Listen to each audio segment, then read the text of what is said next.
Joining me now is Erwin Jackson. Erwin is the Director of Policy at the Investor Group on Climate Change. Erwin, I'm very interested to read this analysis you've released today ahead of the Biden summit. Talk us through it. Basically, you've looked at these midterm targets and where Australia and New Zealand stack up. Yeah, that's right, Karen. So we've looked at how Australia's and New Zealand's target compare to the current targets, the 2030 targets that are on the table by G20 countries. And we've also assumed in that analysis that the US meets the expectation that they will commit to halve their emissions by 2030. And what we find with that is that, most countries are actually on track to achieve their 2025, 2030 targets. There are a few countries who aren't, like Australia, Mexico, and the United States.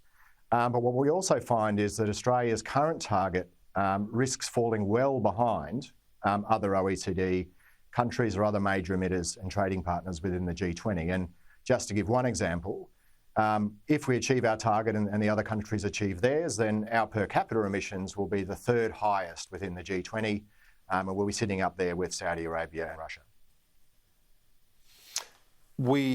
I had earlier in the program Angus Taylor on, and I asked him, is he open to a more ambitious midterm target? He said the long-term strategy will be released later in the year. He's confident it will be positive. He kept using that language. It sounds like they might well be open to a more ambitious target. It seems like in your mind, they have to do that. Well, the government shouldn't be surprised by the pressure that they're under at the moment. This was the process that was agreed in Paris nearly 6 years ago. Australia and all other countries agreed around this time that they would review and step up their ambition. They also agreed that they would put in place long-term strategies, as the Minister is talking about.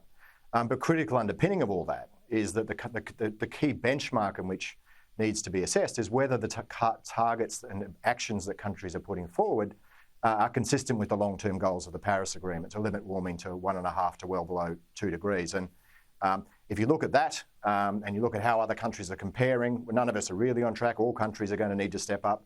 But Australia in particular, because we're in danger of falling well behind our peers and allies and trading partners internationally, we're going to be in a very difficult diplomatic and economic situation.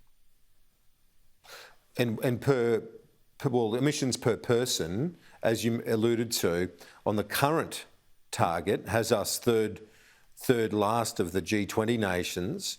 And this in the context of we're expecting Japan, South Korea to step up to some greater targets over possibly within 24 hours. Joe Biden at 10 p.m. tonight is going to commit to 50% reduction by 2030. And then we've seen what the EU and the UK have done.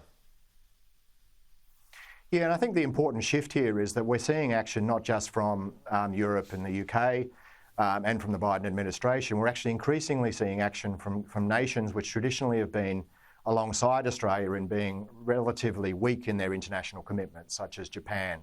What we're seeing now is Japan, South Korea, emerging markets in Asia starting to really get behind global action. And I think that is in part because what we're seeing in global capital markets is that those countries that are positioning themselves for the zero emission future are those countries which are going to attract global capital, and those countries that don't are going to miss out on global capital. And I think that's probably one of the key drivers that we're starting to see across the world in terms of countries starting to commit to more ambitious action. What about nuclear energy? Do you think that is possible with the small modular power supplies as opposed to those old clunky plants?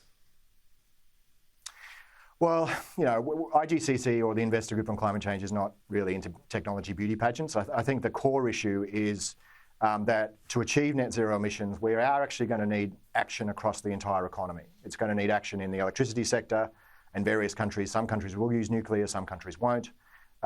It's going to need to happen in the transport sector, and we're already seeing the global automotive manufacturers moving to phasing out internal combustion engines. It's going to need to happen in the agricultural sector. It's going to need to happen in all sectors of the economy, and the only way that is going to happen is if we can unlock institutional and private sector investment. And that's where our members come from, is that they want to be part of the solution. They want to invest in the opportunities that are emerging in the net zero world, and it's increasingly becoming difficult to do that in Australia because we don't have a clear policy direction and we don't have policies that would actually drive the market uptake of these new technologies. Erwin Jackson, Director of Policy at the Investor Group on Climate Change. Thanks so much. Talk to you soon. My pleasure, Karen.